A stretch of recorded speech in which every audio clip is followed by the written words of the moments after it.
Welcome to our webinar on provider contracting in the digital age. I'm your moderator, Katie Panzica. And before we get started with the webinar, I just wanted to go over a couple things. I want to let you know that the lines are muted, but we will be taking questions. So if you have a question, there is a question dialog box. You could type in your questions and we will address those as we go along.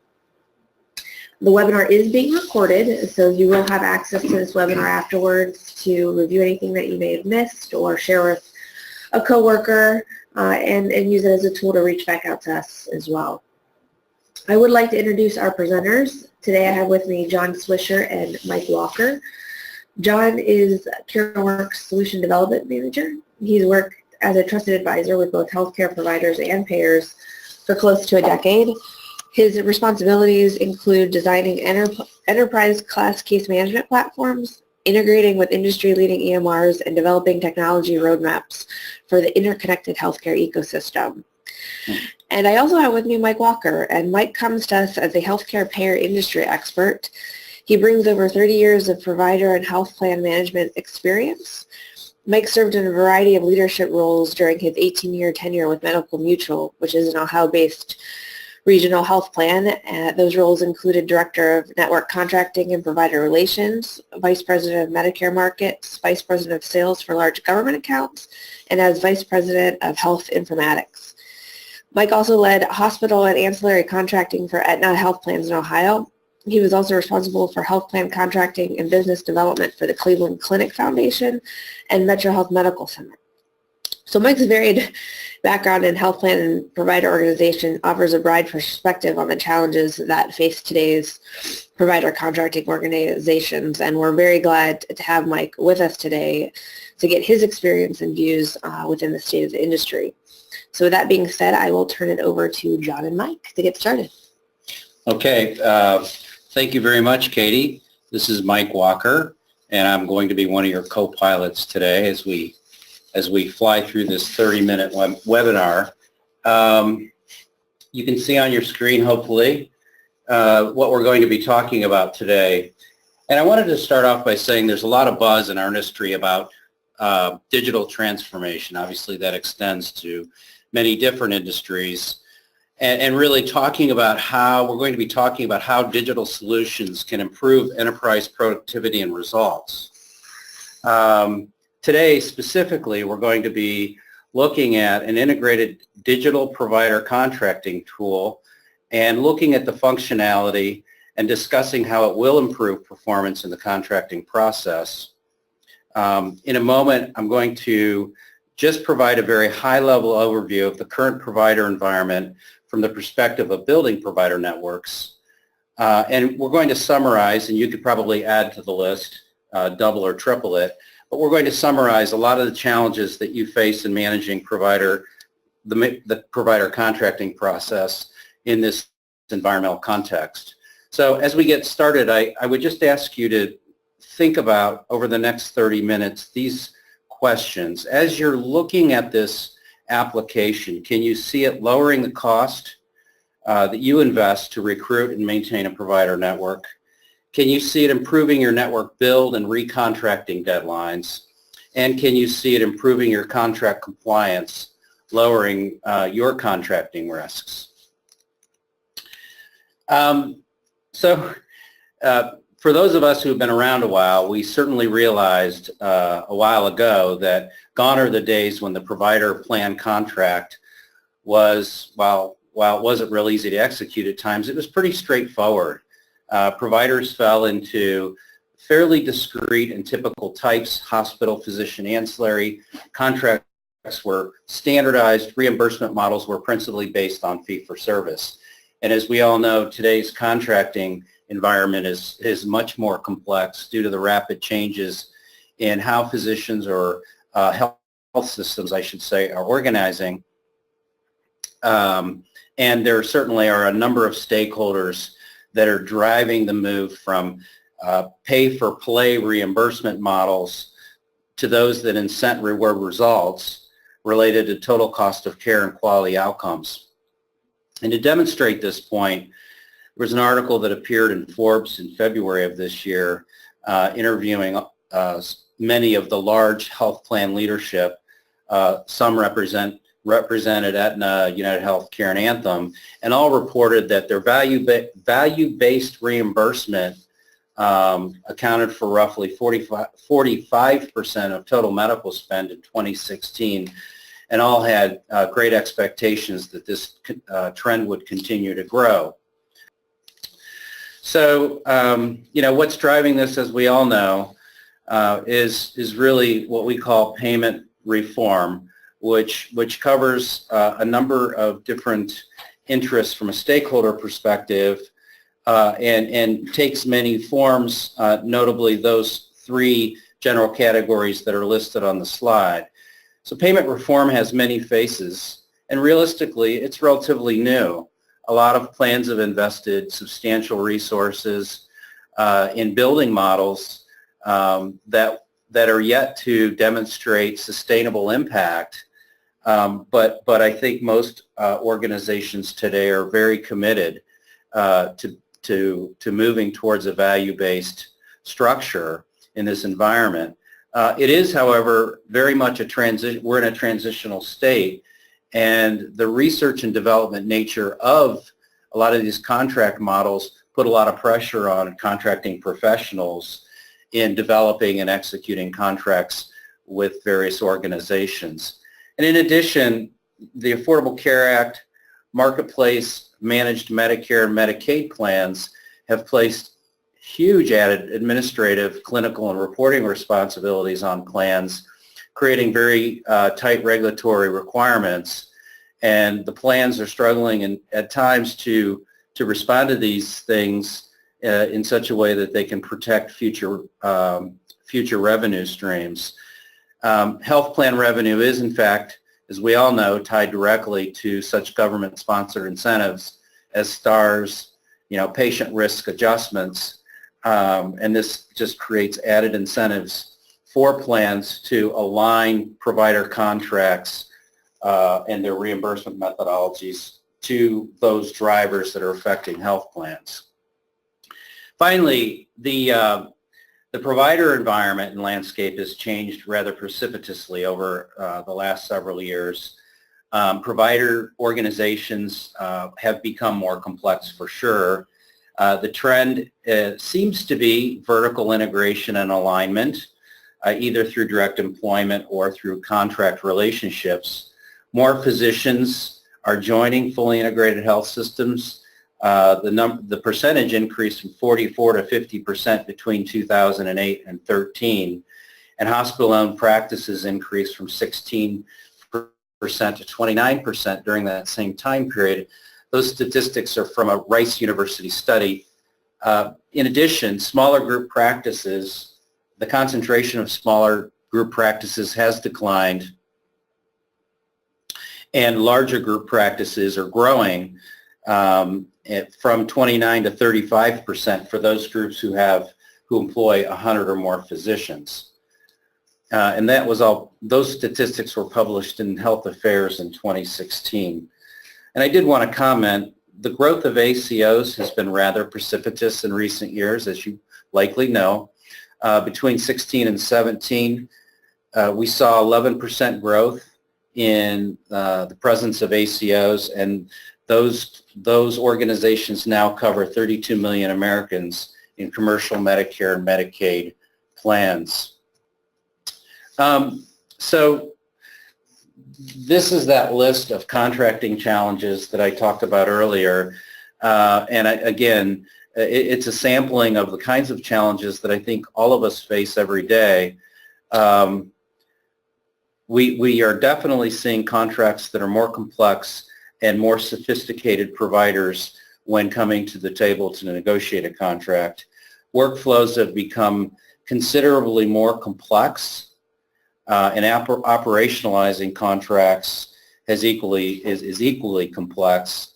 A lot of our systems within the payer plan environment and even on the provider side have not caught up with the changes that value-based contracts are requiring. So a lot of manual workaround is expected or necessary. And finally, I think really important, and I think is going to be a key feature of this application. The contracting staff skill sets are quite varied, and because of that training of staff and the management of staff performance for those individuals responsible for contracting and implementing these contracts, it's very difficult to perform those tasks, or far more difficult than it used to be. This slide illustrates the key elements in the contracting process, and the rest of this presentation, we're really going to be demonstrating the automated end-to-end contract solution, and we're anticipating that this application, we will demonstrate how this application will allow you to better know the status of your contracting efforts real time across your enterprise. It will give you confidence that your teams know what to do and how to do it, and will be alerted to the actions that they need to take when they're negotiating contracts. And as a result, will also allow you to pinpoint and quantify staff training and performance issues. The tool will help minimize compliance and contract risks and increase productivity, and could lower staffing and training costs.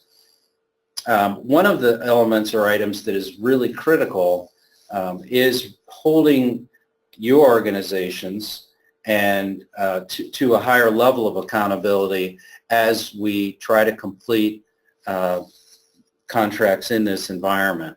And it's a feature that we believe this tool actually will accommodate. So I'm gonna hand the reins over to John, and we'll keep going. So everyone knows that, when we talk about provider contracts, it's not just the contract. Chances are there's some type of recruitment or project that kicks that off. So let's talk about our concept of projects. When contracts aren't ad hoc, again, we usually have that recruiting or recontracting effort to hit a large number of providers. So how do we do that? Well, we've created a project object, or a container rather, and what its job is to hold all of those providers and the related opportunities we hope to contract with. From the contract or from the project container, we're going to store a number of different pieces of information. What you're seeing here, again, very simple, is the project title and the description. And the reason why that's up front and for everyone to see is that all users of the solution can easily see from a hit list the purpose of this particular effort or this project.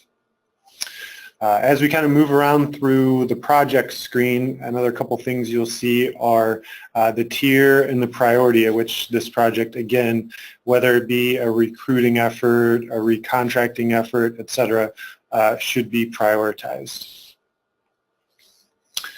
And then lastly, the ability to see the providers and their opportunities associated with that particular project. So one important thing to mention here is that providers at any level, whether they're an individual practitioner, facility, hospital system, etc., can be associated with multiple projects simply because the same provider could be recruited for multiple reasons that also have different priorities. So you'll see later on that conversely, you can see from the provider view every project that they're associated with as well. So it works in both directions. A couple other things that you don't see here are the ability to add project sponsors, so they can automatically be brought in for any reason, maybe an escalation during the recruitment process. And then lastly is the ability to set tasks to the opportunity and contract level from the project itself. So for example, if we know that for this particular project, every provider we're recruiting will need an autism addendum if we move forward into the contracting stage, or maybe certain information we're legally obligated to provide during recruitment. We have the ability to add those tasks here right at the project level at initiation, and then specify if that's for the opportunity or if we've moved forward to the contracting process for the contract itself. And those will carry on over from that project to the provider opportunity and contract itself. Yeah. We do have one question about that. So I think it's more for clarification. So you could have multiple projects running at any given time, and then can a provider be associated to multiple projects? Yes, yeah, absolutely. So we understand that there's obviously going to be more than one project within your organization. You're going to be recruiting new providers for multiple reasons, and those providers may have multiple specialties or facilities that have multiple specialties within them that you'll be recruiting for numerous reasons. So it's always going to be a many-to-many relationship availability. So what are the items that we're putting in those projects? They're providers or entities rather. So before we get into those opportunities that project creates, let's talk about those providers and the solution. So they can be added into the solution in an ad hoc manner, one-off for those one-off contract needs, or they can be bulk loaded for specific projects so that someone isn't manually keying in each provider's information into the solution. A quick look at that provider screen highlights a couple of different areas, and I'm going to go through these pretty quick. So the first one is that provider status, and that's going to be the most important because if they are a contract provider with us already or active, as you see here, we're not necessarily in the process of recruiting them, as well as the type of provider. So in this case, we're showing that this entity is a facility type, not necessarily an individual practitioner. And then another quick hit is on their demographics. This becomes particularly useful when you're corresponding with the facility that may have their own contracting personnel and is different than the provider or providers themselves. You know, a couple of things that you aren't seeing here again are their specialties, things like Medicaid states and the related facilities and or providers depending on entity type. So we've taken our project, we've added the providers that in this case we want to maybe recruit or recontract with. What are we getting out of that?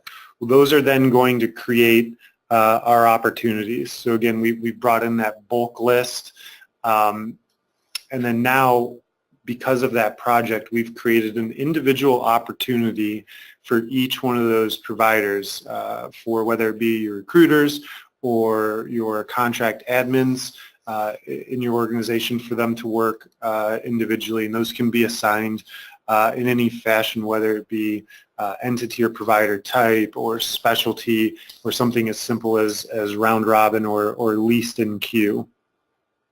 This is a perfect place for those contract admins to track communication, correspondence, and hopefully mutual interest. So a quick shot of the opportunity record. Again, we can kind of see a number of things, and I'm going to step through this pretty quickly. The first one are details pertaining to that particular opportunity. Most important is the status of that opportunity, and you can see who owns it and the particular provider we have this opportunity tied to.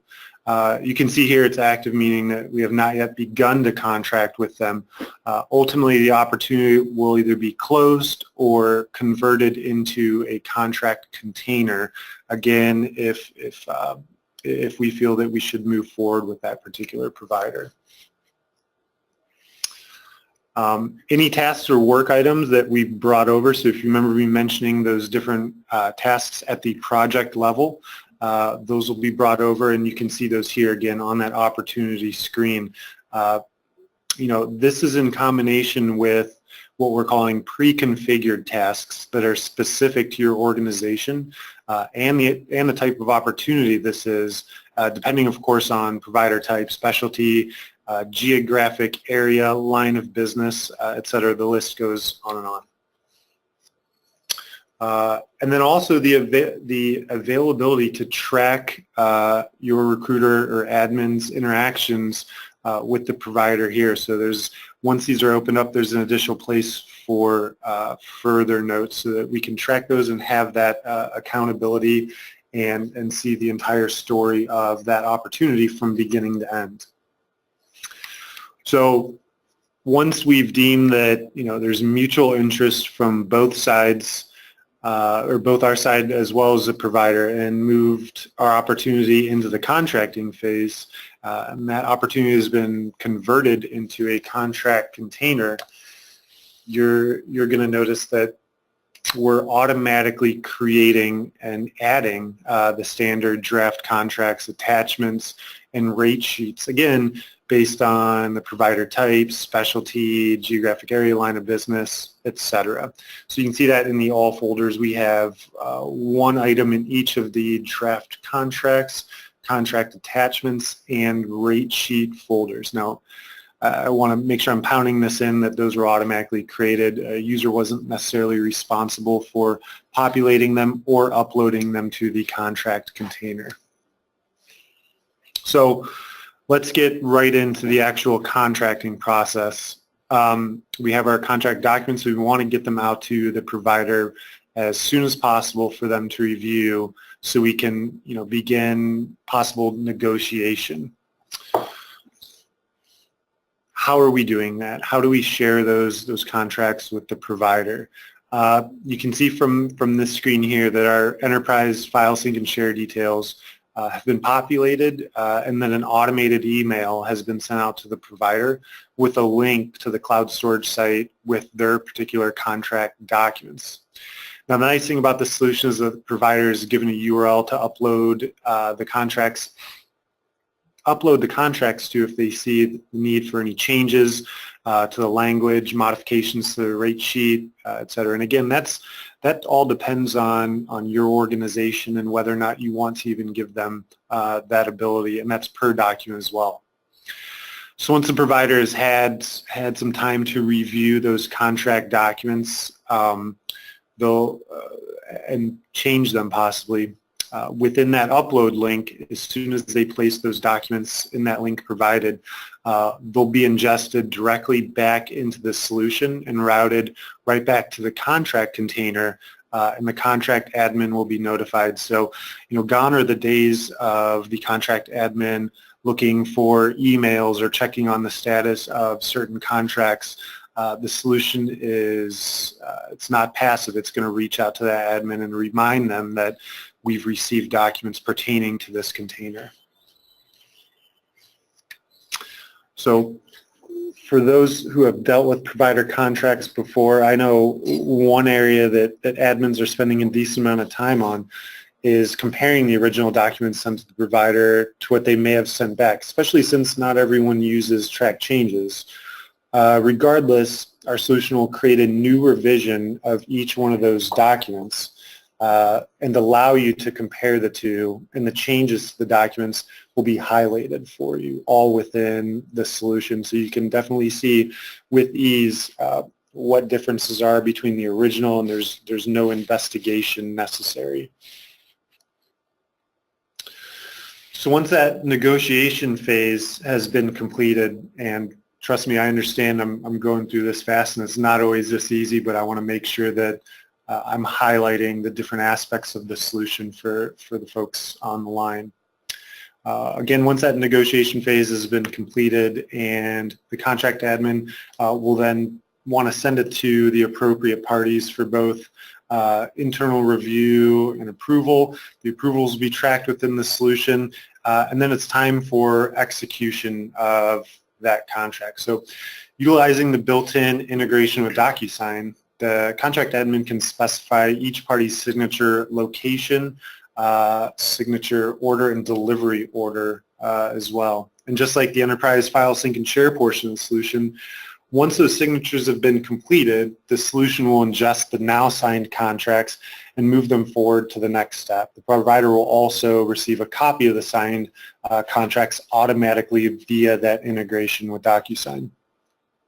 John, quickly, it looks like everyone had the same question. What if you don't have DocuSign within an organization?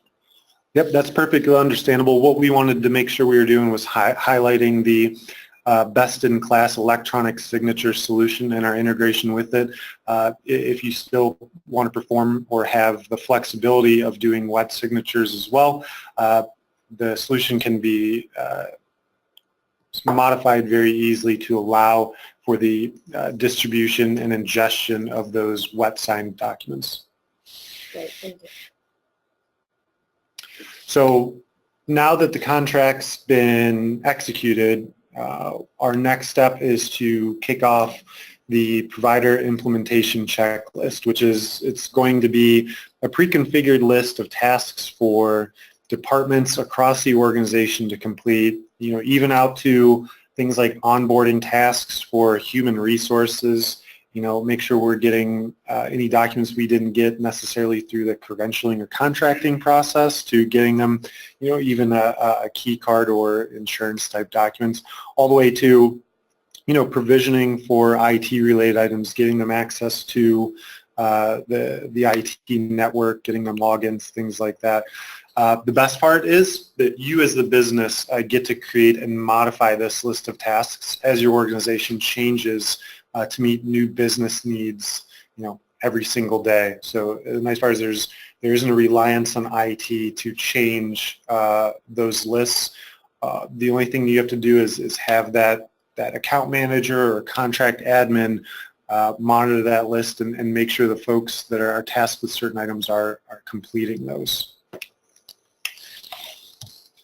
So here's a list of the benefits that the application can bring, and I think to summarize this presentation, the application can improve contracting results, and I would go back to the 3 questions I asked earlier.